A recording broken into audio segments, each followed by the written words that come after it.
What's up, guys? This is Nick Benson. You can follow me on Twitter at PackerNation2K. Just back again for another episode of the Pack Nation podcast. Packers coming off a win against the Washington football team on Sunday, 24-10. Here we are. It's already week 8 of the NFL season, which is hard to believe, but here we are, basically nearing the halfway point of the regular season.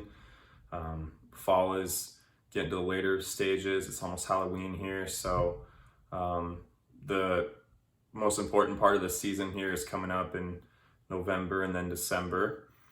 And the Packers have thankfully set themselves up and put themselves in a good position heading into this time of the year. Talking about that win on Sunday, obviously Washington is one of the lesser teams in the league. I mean, there's no denying that. When you have a quarterback like Taylor Heineke, kind of a journeyman guy, and you have a defense that's been massively disappointing despite the talent, things aren't always going to go well for you, and that's kind of why they're sitting at that 2-5 they're at now. But still a team with talent nonetheless, and we saw that what that defensive line was capable of this past Sunday. They have the former first rounders there, and they made life hard for Aaron Rodgers in this game, especially early on. The Packers had that opening drive touchdown, which was a great way to start the game. But then, they struggled, didn't score again until the end of the first half to go up 14-7 and, put up 24 points in this game, which, you would like to see more against,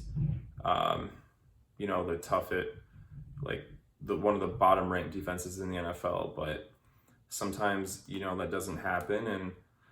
And ultimately, though, you're happy with the win, and with all the injuries the Packers have had, with the meat of the schedule coming up, it was really important for the Packers to win a lot of these games early in the year and get to 6-1. After that week 1 debacle in New Orleans, they came out and rattled off 6 straight wins, none of them really blowouts, unless you want to consider the Detroit game a blowout. The last 2 wins, 24-10 over Washington, 24-14 over Chicago, had a 10-point win over Pittsburgh, 27-17, a couple really close wins over San Francisco and Cincinnati. So, like I said, it's not easy, but they got the wins. And when you set yourself up beating the teams you're supposed to beat, which is what good teams in this league do, then you set yourself up to maybe afford a loss or 2 later in the year when you play a tougher schedule. And, life is coming at the Packers fast right now after this Washington win. We'll get to that, but just talking a little bit more about that game specifically, it was great to see the Packers offense spread the ball around a little bit more. I'd been talking, in my last 2 podcasts about getting Alan Lazard and Robert Tonyan the ball more. It started against Chicago with getting Alan Lazard his first touchdown of the year, getting him a little more involved, but he really came through in this game. All in one drive there in the second quarter. It's a 7-7 ball game. Packers are, kind of playing down a little bit to the level of the opponent, and they needed to get some points for the half because, Washington was getting the ball first in the second half, and they go to Alan Lazard 5 different times on this drive, and he had 5 catches for 60 yards and a touchdown, which is a nice clip for one game. He has it all in one drive. Has clutch catches, had a big 3rd down catch, and then had the great back shoulder catch in the end zone to help to put the Packers up 14-7 going into halftime. So you cannot complain one bit about that. And then, Robert Big Bob Tonyan, Bobby Biceps comes through in this game.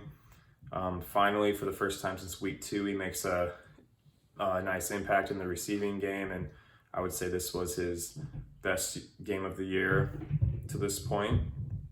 He has a few big catches, has a catch up the seam for a first down, and then catches his second touchdown of the year. And, you know, it's great to see other guys get involved, especially in a game where the Packers' running game was not effective. Aaron Jones, you know, has a very low yards per carry. A.J. Dillon fumbles twice, which you don't like to see.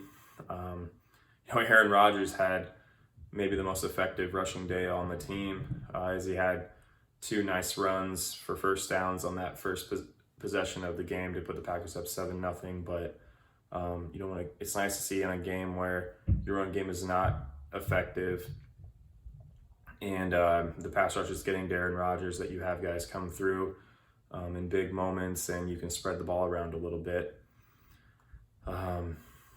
So solid win overall. It was also great to see the defense finally get a red zone stop. And, you know, everyone knew the narrative going into this game. No red zone stops the whole year. Teams were 15 for 15, scoring touchdowns in the red zone on the Packers.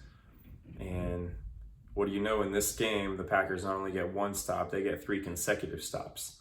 And I know it was against the Washington football team.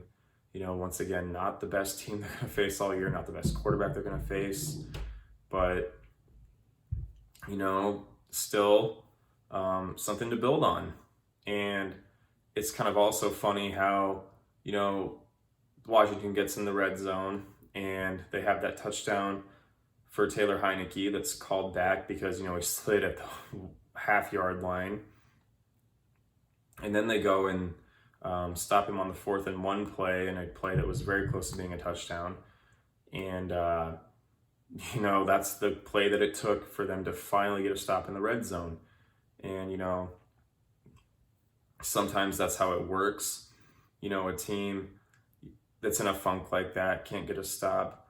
They finally get their stop, you know, when they get luck or, you know, something doesn't happen. But then obviously the next 2 stops after that were legit. You know, they had big pass breakups on 3rd down, including one by Eric Stokes. It was awesome after he gave up that touchdown on the Washington's first possession to Terry McLaurin. So they did a great job there. And yeah, it's kind of concerning, you know, that they gave up the 95 rushing yards to Taylor Heineke, especially considering who's next in Kyler Murray, who's just a phenom as a dual threat runner and passer. But ultimately just a great defensive performance for the Packers. And, you know, they've low-key allowed only 18 points a game the last 6 games, so that's great. And you know, this will be their biggest challenge of the year, though. So they'll have to bring their A game here on Thursday against the Arizona Cardinals. And, you know, this is kind of an unforgiving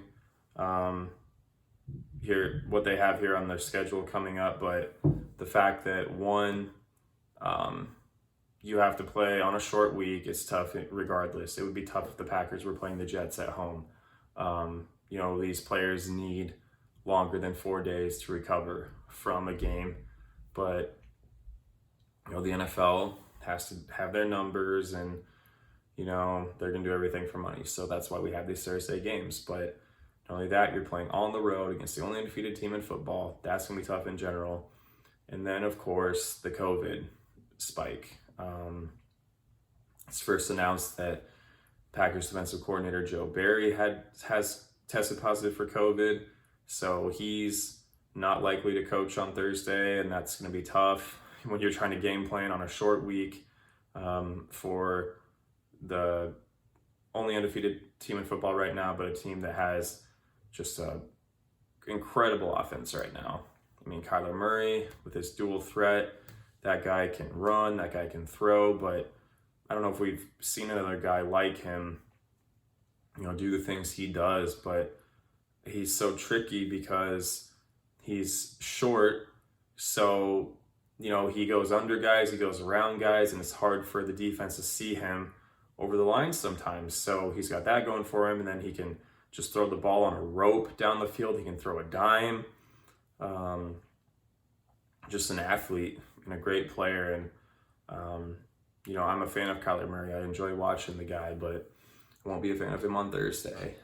And that receiving core they got going right now, obviously DeAndre Hopkins, one of the very best receivers in the league.